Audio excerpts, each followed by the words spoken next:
I've been playing Automobilista 2 now for maybe 4 weeks, and I have to say I'm really enjoying it. Visually, it is absolutely stunning in VR. However, the thing that's been niggling at me ever since the first laps has been I'm not quite sure how I feel about the feedback that the game gives me, whether that's force feedback or it's just the fundamental physics. So this video is me finally settling down to spend some time to find out what the best force feedback profile would be for me, my wheel, and to give me that sort of feedback that I get from rFactor 2, which I still maintain, in my opinion, is the best force feedback that I've driven in any sim in recent years. My pedals are Fanatec V3s, the wheel I have is the Fanatec GT direct drive CSL wheel, the 8 Nm. When I started, I had my wheel gain at 60%, low force boost at 7%, FX at 50%, and damping at 50%. Specific FFB was set at 100%, but by the time I finished testing all the profiles, I reduced my FX to 35% and my car specific FFB to 85%, the same as I have it in rFactor 2.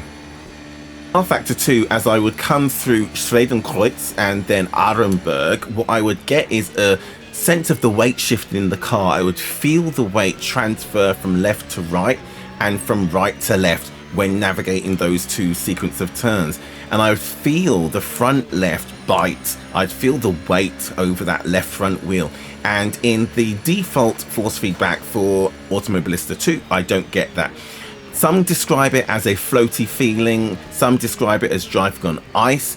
For me, I would describe it more so as that feeling that you'd expect to get if you were on a skid pan, where the car is sitting on the rack on casters and they lift the weight off the chassis and the wheels are barely in contact with the ground, and you get that floaty feeling. That's what I get in the default. So I did some initial laps just to make sure that I wasn't imagining it, that it wasn't a placebo, and it's definitely there. So during this test, I compared 3 profiles: FullFFB by Joaquin Pereira, Silver Raw rFuktor 4.5, and the profile by Danielkart. That I ran exactly the same setup for all 3 runs, so there was no variables introduced by tweaking the setup. And I chose the Nordschleife because it's the ultimate test track. It's got every kind of camber, every kind of apex, every kind of radius, and it's got enough information coming back from the road surface that I get all of the information that the force feedback in Automobilista 2 is able to transmit. And it's there that I would say it's consistent across all of the profiles, even the default. The road texture comes through the force feedback in spades. You feel it through every single profile. However, what I'd say about the FullFFB force feedback profile was that it gives a sense of the centering force always being there, always being on. And the best way that I can describe it is if you were driving a car with no power steering. There is always a need to put torque into the steering column to get the car to turn even a fraction of a degree.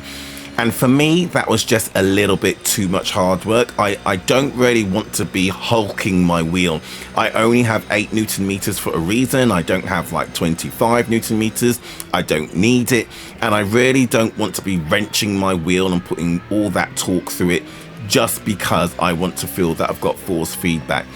What I also found with it was a good profile. It was definitely an improvement on the default profile that comes with Automobilista 2. But it didn't give me that additional sense of weight over the front axle.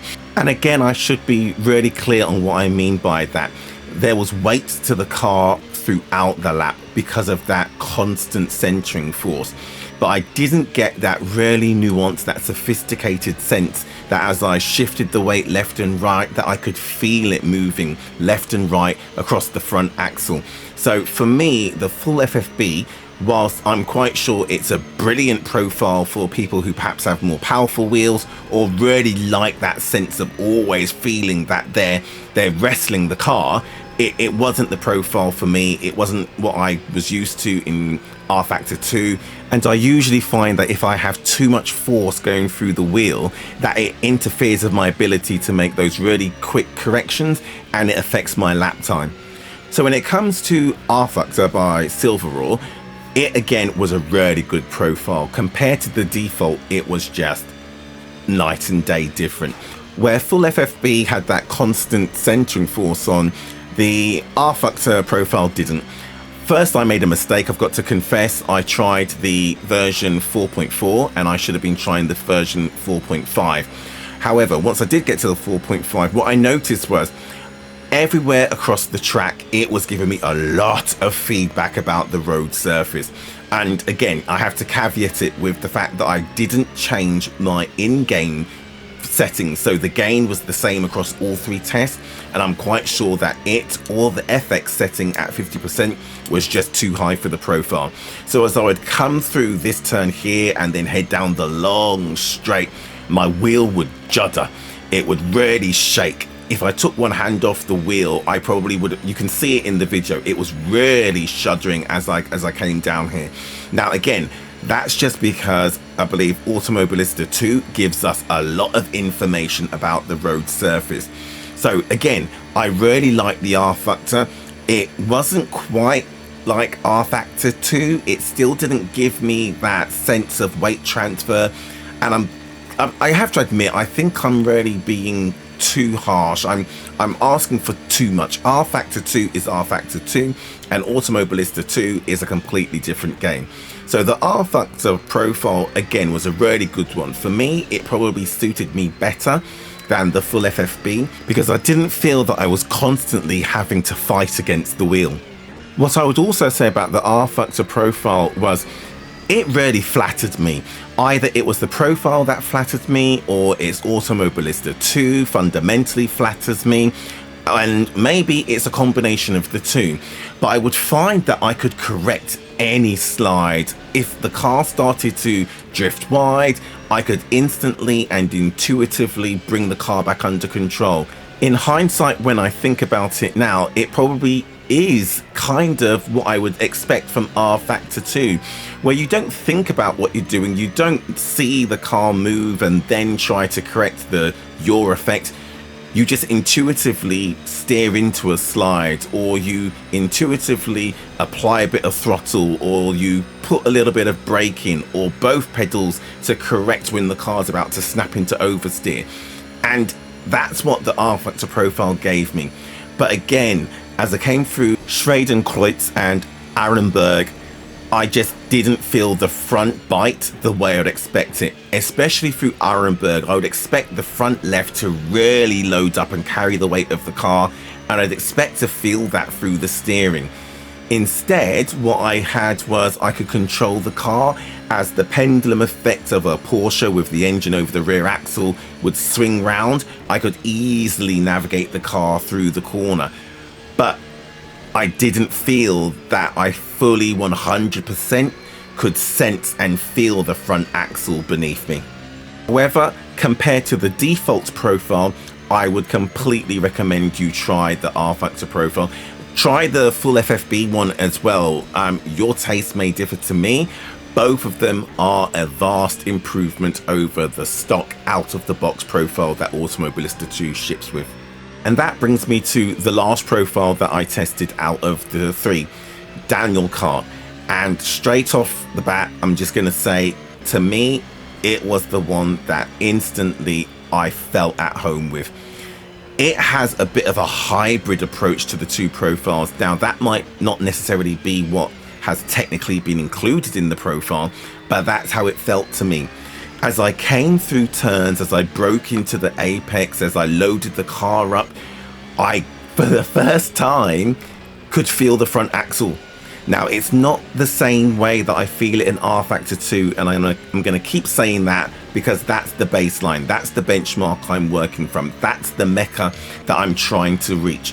However, what it did do was it gave me that sense of weight. So as I broke into this turn, loaded the car up, turned right, I could feel as though there was a front end to the car. For the first time, I could feel as though the front was connected to the road. It was no longer floating. It was no longer on casters. It was no longer doing whatever it wanted to do, irrespective of what the back of the car was doing.